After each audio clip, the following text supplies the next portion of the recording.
मित्रांनो नमस्कार. हा व्हिडिओ थोडासा शिकण्यासारखा होणार आहे. तर ज्याने कोणी गाडी नवीन शिकली असतील किंवा जुनी पण चालवत असतील तर या व्हिडिओमध्ये भरपूर काही शिकायला भेटेल. तर सर्वात महत्त्वाचं हे बघा, आता हे भाऊ कशा प्रकारे गाडी घेऊन येत आहेत पुढं. या ठिकाणी गाडी घेऊन जायची आवश्यकताच नाही आहे, फक्त जागा भेटते म्हणून गाड्या पुढं पुश करायच्या.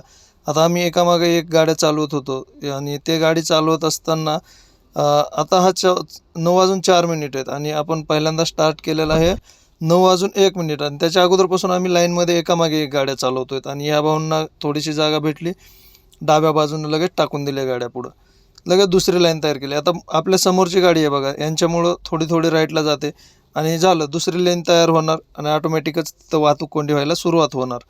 तर अशा ठिकाणी कधीही गाडी टाकू नका जिथं तुमच्या गाडीच्या 2 गाड्यांच्या मध्ये जास्त स्पेस राहणार नाही. आणि चला, जास्त जागा असेल तर तुम्ही जाऊ शकता, पण समोर जर समजा रोड क्लोज होत असेल किंवा काही थोडंसं अडचण असेल तर त्या ठिकाणी थोडंसं दूरूनच तुमची लाईन चेंज करा ना. एकदम जवळ जाऊन लेन चेंज करण्याची आवश्यकता नाहीये. आता या ठिकाणी तेच झालं. तिकडून जायचं ना, इकडे कशाला लाईन मध्ये घेतो गाडी? लाईन मध्ये चालायचं, आपल्याला माहिती ना आपली गाडी नाही बसणार म्हणून. ते मिरर वाकविला पारतो जायला त्याच्यावर सर, मिरर वाकायला तरी तुम्ही इकडेच गाड्या दाबा.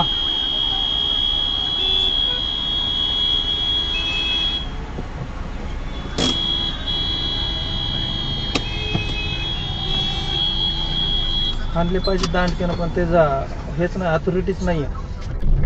हा युनिव्हर्सिटीच्या तिथं आहे आणि युनिव्हर्सिटीच्या तिथं जेव्हा आपण येतो ना तर ब्रिजवर जाण्यासाठी एक आणि खाली जाण्यासाठी एक, असे 2 रोड आहेत. तर मी पाहिलं आहे की इथंच पाहिलं की समोर आपल्याला वर जाता येणार नाही, लेफ्टला जायचं खाली जायचं.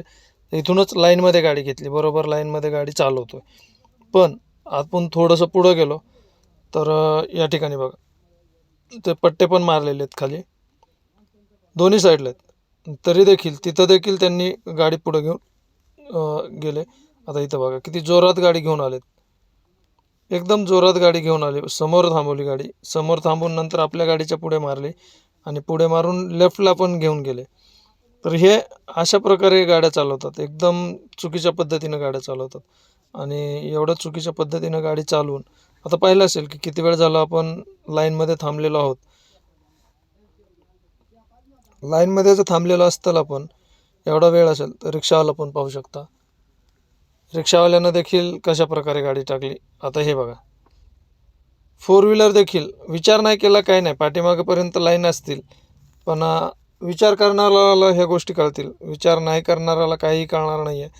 आता या ठिकाणी लेफ्टला गाडी घेत आहेत, समोरच्या ड्रायव्हर भाऊनं पण त्यांना जाऊ दिलं नाही. एकदम तुम्ही जवळ जाताल आणि 90च्या अंशात जर गाडी लेफ्टला घेणार असाल तर त्या ठिकाणी कोणताच ड्रायव्हर तुम्हाला पुढं येऊ देणार नाही आहे. आता हेच जर 3-4 गाड्या पाठीमागे थांबून जर हळूहळू गाडी घेतली असती तर इथपर्यंत येऊस तर 2 गाड्या पुढं गेल्या असत्या, 2-3, आणि नंतर आपला नंबर आला असता, आपण व्यवस्थित लाईनमध्ये आलो असतो. पण नाही, पहिल्यांदा आपल्यालाच जायचं, इतरांचा वेळ नाही आहे, फक्त यांनाच जगायची जिंदगी आणि बाकीचे रोडवरती आराम करण्यासाठी बाहेर निघालेले असतात, असा या लोकांचा गैरसमज असतो. समोर पाहिलं असं बघा किती जवळ आहे का. आता या ठिकाणी विचार पण नाही केला त्या माणसानं की माझ्या गाडीला लागेल, काही घेणं देणं नाही आहे. आणि हे असे भरपूर झालेले आहेत, अशा लोकांमुळंच वाहतूक कोंडी देखील होते. आता इथंच नाही आहे, आता थोडंसं पुढं आपण गेलो की हेच सिच्युएशन सेम तयार होते अशीच. आता लेफ्टला गाडी कुठं नेली बघा, आता राईटच्या पूर्ण राईटमधून लेफ्टला मारली आणि लेफ्टमधून देखील पूर्ण लेफ्टला जाऊन आता पुढं जायचं त्यांना सर्वांच्या. आणि कशा प्रकारे गाडी चालवली ते देखील पाहू शकता तुम्ही. पूर्ण आणि पूर्ण स्वतःचा, दुसऱ्यांचा विचार नाही, काय नाही, फक्त आणि फक्त मी पुढं जाणार, हा एकमेव केविलवाना प्रकार असतो. पण या ठिकाणी जर मला माहिती असतं ना की त्या माणसाला राईटला जायचं म्हणून, ह्या आहेत त्या 4-5 गाड्या देखील मी त्या साईडला ढकलून दिल्या असत्या हळूहळू. पण ते मला वाटलं की लेफ्टला जाणार आहे आणि लेफ्टला जाणार आहे त्याच हिशोबानं तो थोडंसं पुढं निघून गेला, नाहीतर तो माणूस अडकला गेला असता त्या ठिकाणी. मी 4 गाड्याला अजून पुढं लावून अडकवून टाकला असता. आता बघा, हे लेफ्टनी गाडी घेतली पूर्ण आणि आता परत राईटला घेतली. तर अशा प्रकारे गाड्या चालवतात. आता आपण हायवेवर आहोत, 4 लेन हायवे हा नाशिकचा, नाशिककडे जाणारा. आणि सिग्नल सुटल्याच्या नंतर ही बस पॅसेंजर उतरवायला थांबली असेल तर ही लाईनमध्ये येते, चला आपण या बसला आपण येऊ देतो लाईनमध्ये, का तर ते पॅसेंजर उतरवायला थांबली होती आणि नंतर आपल्या अगोदर पुढं राईटला थोडी थोडी येत होती. तर त्या ठिकाणी आपण आपली गाडी हळू केली आणि त्या गाडीच्या पाठीमागे गाडी चालवली. पण काही लोकांना एवढा हे असतो की 4 पैशांचं गर्व म्हणा किंवा अजून काही म्हणा, तर तो बाहेर रोडवरती गर्वाचं घर खाली असतं कधी, एवढं ध्यानात ठेवा. 4 पैसे असतील पण जागच्या जागेवरचं काही इम्पॅक्ट झाला तर तुमच्या जीवाशी येऊ शकतं. हे कितीही मोठा माणूस असू द्या, नसतं कोणीही असू द्या, जर एखादा जागेवरती चिडला तर त्या ठिकाणी नुकसान झाल्यास कोणीही चिडणार आहे. मीच नाही आहे, माझ्या जागी अजून कोणीही असेल तरी तो देखील विनाकारण नुकसान झालं की तो चिडणार म्हणजे चिडणारच. आता या ठिकाणी बघा, मी व्यवस्थित लाईनमध्ये गाडी चालवतोय, लेफ्टला लाईन नाही आहे, लेफ्टला गाड्या चालत नाही आहेत, 2 लेन चालत आहेत, जाणाऱ्या 2 आणि येणाऱ्या 2 असं 4 लेन हायवे, आणि 2 व्हीलर्स थोडंसं स्पेसमधून जात आहेत. पण या 4 व्हीलरवाल्या भाऊला काय गरज काय आहे? तो माणूस माझ्या पाठीमागे येऊ शकला असता, पण त्याला एवढा इगो हट झाला त्याचा. आता या ठिकाणी बघा, तरी पण तो माझ्याच समोर यायचा प्रयत्न करतोय.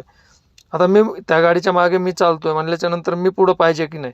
पण नाही, त्या माणसाला पुढं यायचं आहे, त्या माणसाला माझ्या पण पुढं, आणि एक गाडी पुढं जाऊन असा एवढा कोणता तीर मारणार आहे?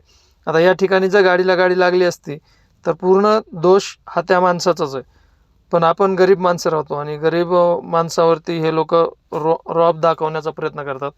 आता इथं पाहू शकता तुम्ही किती पूर्ण त्याला एकदम पुढं जायचं आहे, त्याला अजिबात पाठीमागं नाही. आता त्या माणसानं माझी गाडी पूर्ण दाबली राईटला, पण आता इथं पाहू शकता राईटला दाबत असताना पाठीमागलच्या जर बंपरला त्यांची माझी गाडी लागली असती. अशा ठिकाणी जर नुकसान झालं तर या ठिकाणी सांगा मला की दोष कोणाचा आहे?